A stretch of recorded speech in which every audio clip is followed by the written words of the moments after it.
అంటే ఇంత కష్టంలో కూడా నాకు ఏదైతే కాంక్ష ఉందో అది స్టబ్బన్గా ఉండిపోయింది. నాకు వచ్చే ఇన్కమ్ ఆలోచన కన్నా నేను ఎలాగైనా సాధించాలి, ఎలాగైనా సంపాదించాలి, ఆ దాంట్లోనే ఉండిపోయాను నేను. సరే ఇంకా ఇంకా ఇంత దిగిన తర్వాత మళ్ళీ చల్లెందుకు నిండా మునిగినోడికి చలి అని ఆ ఇంట్లో వాళ్ళని కమిట్ చేయించి ఫోర్స్డ్గా ఇంక తప్పదమ్మా, మీరు చూస్తారు ఖచ్చితంగా.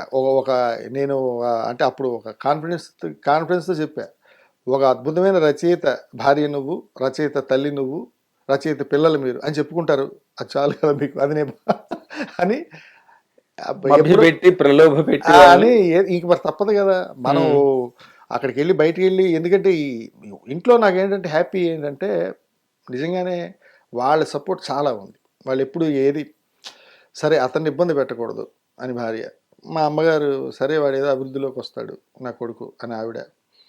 ఇంకా నన్ను అడిగాడు, మా నాన్నగారు 2005లో చనిపోయారు. అప్పటికి నేను ఇంకా అప్పుడు ఉద్యోగం చేస్తూనే ఉన్నా వైజాగ్లో.